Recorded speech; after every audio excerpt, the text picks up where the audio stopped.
Hello दोस्तों, वापस आपके सामने हितेश जैन एक नई कहानी और एक नया मोटिवेशन लेकर। बात बहुत पुराने समय की है। एक नगर में एक सेठ रहा करता था और उस सेठ ने एक तोते को पाल रखा था।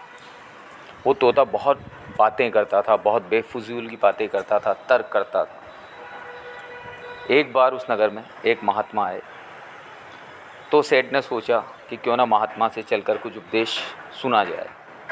तो सेठ उन महात्मा के पास उपदेश सुनने के लिए जब जा रहे थे तो तोते ने अपनी आदत के अनुसार सेठ को टोका और सेठ से कहा कि मेरे लिए भी महात्मा से उपदेश लेकर आना। सेठ ने उसकी बात को सुना और चल दिया। जब वो उन महात्मा के पास पहुंचा तो उन महात्मा के पास पहुंचकर उसने महात्मा के उपदेश सुने और महात्मा के उपदेश सुनने के बाद जब वो आने लगा तो आते हुए उसे तोते की बात याद आई और उसने महात्मा से कहा कि महात्मा जी, मेरे पास एक तोता है और उसने भी आपका उपदेश मंगवाया है। तो महात्मा जी ने उससे कहा कि अपने तोते से जाकर कहना, सो जाओ। क्या कहा? सो जाओ।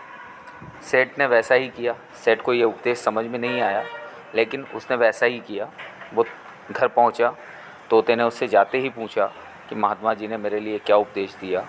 तो सेठ ने उससे बोला कि महात्मा जी ने बोला है, सो जाओ।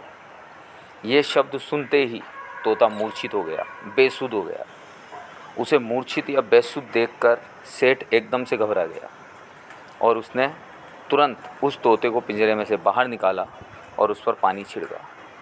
जैसे ही तोते पर उसने पानी छिड़का, तोता फुर्र से उड़ गया और सामने एक पेड़ पर जाकर बैठ गया।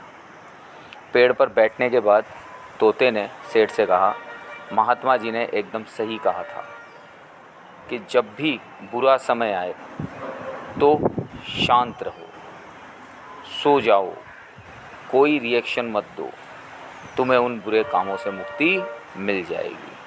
तो दोस्तों, इस कहानी से आज का जो मोटिवेशन है वो यही मिलता है कि कितना भी बुरा से बुरा समय हमारे पास आ जाए, हमारे सामने आ जाए, उसको उस समय में रिएक्ट करने की जगह, उस समय में कोई प्रतिक्रिया देने की जगह शांत रहकर उसके गुजरने का इंतज़ार करो। वो आराम से गुजर जाएगा और अच्छे दिन वापस आएंगे। Thank you.